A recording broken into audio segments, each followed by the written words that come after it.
Joined now by Joshua School. He's a former executive assistant director for the FBI and president of BowWave, a national security company. Joshua, you and I both know that it's a high threshold to get a warrant for a sitting politician. What does that tell you about the strength of the evidence? Well, I think the strength of the evidence is the fact that they executed a search warrant at Suggs's residence, and they have compiled what they FBI agents believe is probable cause to look at the devices used by the mayor. Certainly, as you well know, Catherine, this has had to have gone up the chain of command, not just in the U.S. Attorney's Office or the FBI, but likely to the Department of Justice for approval. That's right. So for a layperson, what are investigators trying to find on his phone and iPad? So they are looking to see whether or not the mayor is culpable in the allegations that the FBI has received. Did he have knowledge of campaign donations from the government of Turkey? Was he complicit? Did he direct them? Was there a kickback scheme as alleged by the reporting by the New York Times to the KSK construction company? And was there any other nefarious activity ongoing that would have alleged the mayor had knowledge of receiving illegal campaign contributions? Boy, that escalated quickly. I mean, that really got out of hand fast.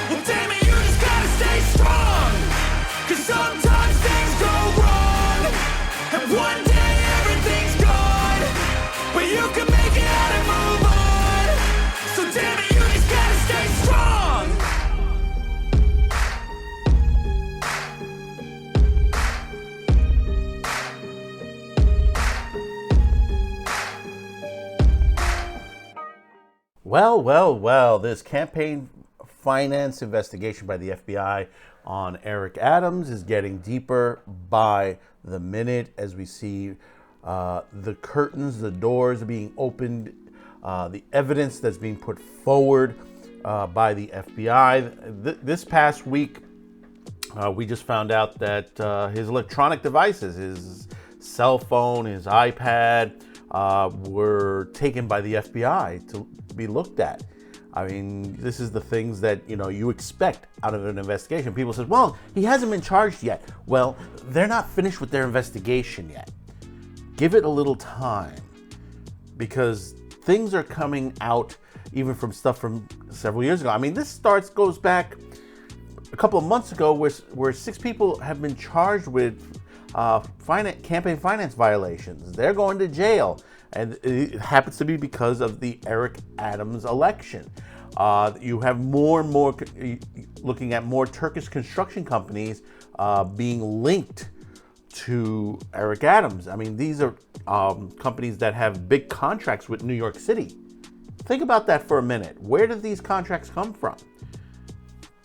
But we're going to get right into this particular article on there from the Post Millennial. Eric Adams' electronic devices seized by the FBI in probe into campaign finance violations. The FBI seized Eric Adams' electronic devices as part of a federal probe into allegations that the New York's Mayor 2021 campaign conspired with Turkish government and others to receive illegal foreign campaign donations. According to the New York Times, FBI agents reportedly secured a court authorization warrant and seized the mayor's 2 cell phones and iPads after approaching him on the street and demanding his security detail to leave, according to the outlet.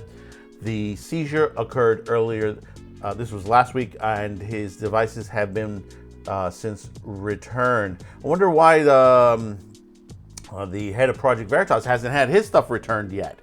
Wonder why on that. I got to ask that question. Last week, the FBI executed a search warrant and raided the home of Mayor Adams' campaign consultant and top fundraiser, Brianna Suggs, in Brooklyn. The raid launched the beginning of a sweeping investigation. This investigation was going further back, a while back, into the Adams campaign. The search warrant for Suggs' home, viewed by the New York Times, was looking to uncover if the campaign had engaged in a conspiracy with the Turkish government to accept illegal foreign donations. According to the seized 2 laptop computers, 3 iPhones, and a manila folder envelope labeled Eric Adams from her home. Also under the federal microscope is a Brooklyn construction company that may have tied to Turkey, along with a university in Washington, D.C., which may also have a tie to Turkey and Adams. A question asked by the FBI is whether the mayor's campaign kicked back benefits to the construction company officials and employees and to Turkish officials, the New York Times reported. Per the warrant, the concern is that the foreign campaign contributions were made in the names of people who did not actually give donations to the campaign. Investigators sought evidence to support potential charges that include theft of federal funds and conspiracy to steal federal funds, wire fraud, and wire fraud conspiracy, as well as campaign contributions by foreign nationals and conspiracy to make such contributions per the Times. Suggs was not arrested during the search and was only questioned. Mayor Adams was meeting with the Biden administration in Washington about the illegal immigration crisis when news broke out. Adams has not been arrested or officially accused of any wrongdoing because they're still investigating it. Adams said that he held his campaign to the highest ethical standard. The same standard that you're saying that there's been no other mayor that has handled crime as much as he has, which he's incorrect on that.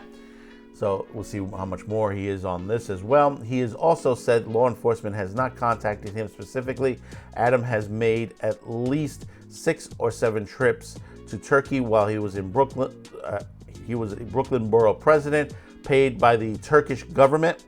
The Democratic New York mayor has not yet publicly commented on the FBI seizing his electronic devices. Also, he has hired legal representation on this as well. You know that this is going to go further down the rabbit hole when it comes to the situation. I've always said, this guy, there's a lot of people that say they don't trust this guy. This guy has not been a mayor of the city of New York. The city has been crumbling. The last couple of administrations, it's been crumbling. Remember, there was a time New York City was cleaned up. The police were doing their job. But, people started using the term racism, misinformation, and all this, all these word salads to take down the rules of the city. People says, well, they're going after minorities in the minority neighborhoods and all that. But a lot of crimes are going on there. I live in a high minority neighborhood. I mean, we have a very mixed here from Black, Hispanic, white, Asian. And you want to know something? I walk out my door and I look up and there is a unit up there with a camera on there, and it's a device to basically hear for shots. In other words, for gunshots. It's a gunshot spotter. When they put that up in the neighborhood, that means it is a problem, which it is a problem in my neighborhood. About 2 blocks over where I live is the projects in my neighborhood, and it happens to have, high crime. I mean, on occasion they put up what they call these little booths that raise up in the air that the cops see they're monitoring the entire neighborhood. That tells you there are problems. And the thing about it is that, they pull back away from this. And they say, well, we're doing all we can on there. But no, you've tied your hands.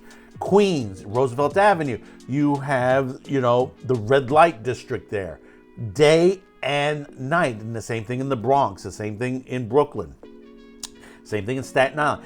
All over the place, you have a major problem. And this is prostitution backed by the cartels and those from China. You have to understand that. They say, well, they're Venezuelan people. Yeah, of course. These are people that have been taken through human trafficking.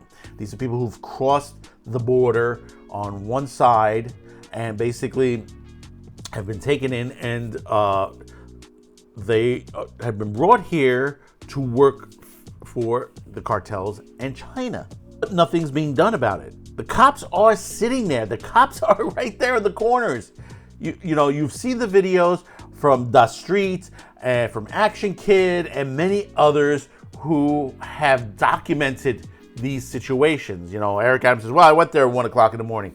It ain't the 1 o'clock in the morning on there. It's the 1 o'clock in the afternoon. You have to go when the area is crowded with children, families, people just trying there. The other day when they sent police in, what did they do? They didn't arrest any prostitutes. They arrested the woman who didn't have the license to sell strawberries on the corner. Now, I understand that is illegal to do, but still, you've just only arrested her. Meanwhile, the prostitutes are all up and down the aisle. All you have to do is send in. I mean, look at this particular footage that The Streets put out, hidden camera footage where he shot stuff from across the street, and you can see that of the prostitution that's going on there.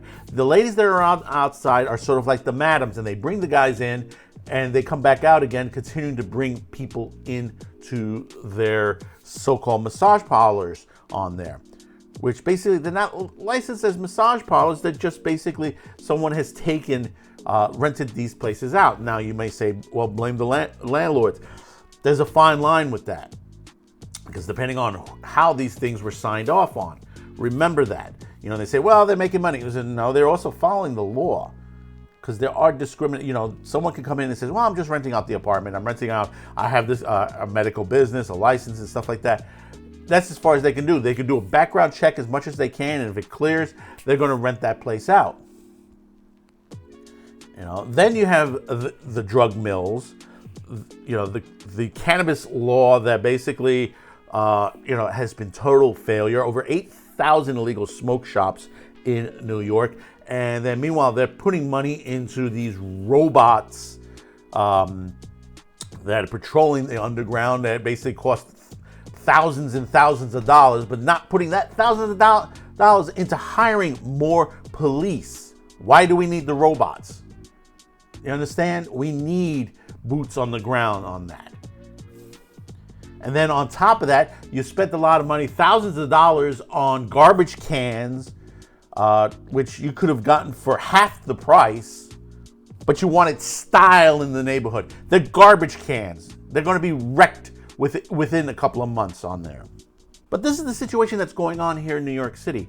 And, you know, and I haven't even gone into all the crime, the statistics, you know, what's going on underground, above ground, the guys who are pulling out their willies in the middle on bus rides on there, which it happened to my wife not once but twice on a bus trip, okay, to work, that basically someone decided that they wanted to whip out their willie in the middle of a crowded bus. It's sick. It's sick. You know, and I keep saying this. This is worse than when I was growing up in the 70s and 80s.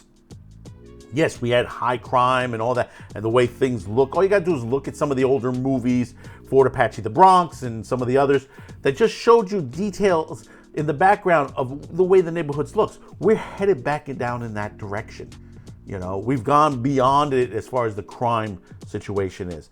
The neighborhoods will be starting to crumble again. I mean, we've had infrastructure situations in there. You saw what happened with the Roosevelt Tramway. If you haven't heard that story yet, you know, the issues that it had with the Wi-Fi system on there that caused the tram to shake like if it was in the wind, and many other issues, highway issues, bridge issues, roads that we need. Staten Island needs to still widen the roads, and we still, years later, still hasn't been done.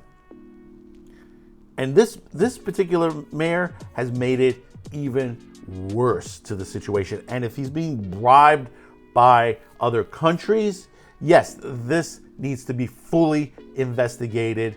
You know, he needs to resign from this office. So tell me in the comments below your thoughts on this, because, you know, this is important. You know, I'm a madman with the show, but you out there, you have the chance to tell us on this, you know, and the best way to do it is to continue to support this channel and many others. And when you go to the voting booth, know who you are voting for. Thanks for watching. Before you go, please comment, like, and share this video. Also, if you haven't yet, please subscribe as this helps the reach of our channel. Finally, as a content viewer, you have that ability to help support this and many other channels. Especially now more than ever since the passing of a new law in the United Kingdom that will diminish the reach of many channels and affect our advertisers. If you wish to help grow this channel by financial support, you have two ways. There are two links in the description below. The first will send you to a pay site where you can make a monetary donation. The second will send you to our gear store where you can purchase t-shirt, mugs, and other specialty items. Any additional discounts will be listed on the main page. Once again, thank you for watching and your support.